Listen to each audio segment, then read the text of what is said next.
आज हम देखेंगे संधि की परिभाषा। ना कौन चैप्टर है संधि। देखो संधि क्या होता है, दो समीपवर्ती वर्णों के परस्पर मेल से जो विकार या परिवर्तन होता है उसे क्या कहते हैं, संधि कहते हैं ना। समीपवर्ती वर्णों के परस्पर मेल से जो विकार होता है उसे क्या कहते हैं, संधि कहते हैं।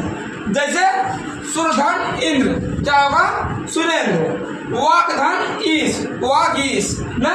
अब देखें संधि विच्छेद किसे कहते हैं। क्या संधि विच्छेद, देखो संधि द्वारा मिलो वर्णों को अलग अलग करके पुनः प्रारंभिक मूल रूप में ले आना उसे क्या कहते हैं, संधि विच्छेद ना। जैसे जगन्नाथ ना, जगधन नाथ।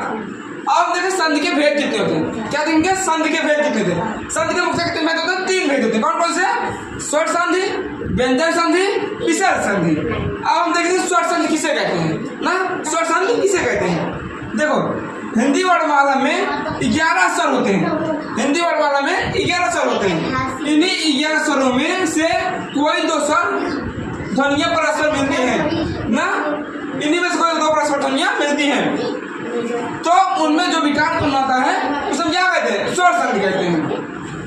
जैसे यद्यं अपि, क्या होगा यद्यपि। अब देखिए स्वर संधि के भेद कितने होते हैं, क्या देखेंगे स्वर संधि के कितने भेद होते हैं, स्वर संधि कितने भेद होते हैं, 5 भेद होते हैं। कौन कौन से, दीर्घ स्वर संधि, गुण स्वर संधि, वृद्धि स्वर संधि, यड़ स्वर संधि, अयाज स्वर संधि ना। अब देखें दीर्घ स्वर संधि किसे कहते हैं, दीर्घ स्वर संधि किसे कहते हैं। देखो जब ह्रस्व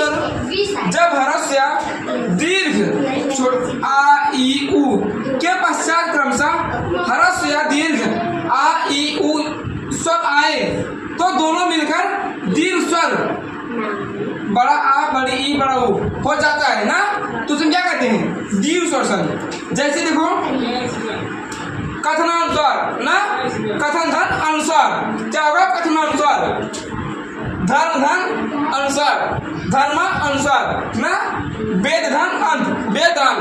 अब अगला इसको हम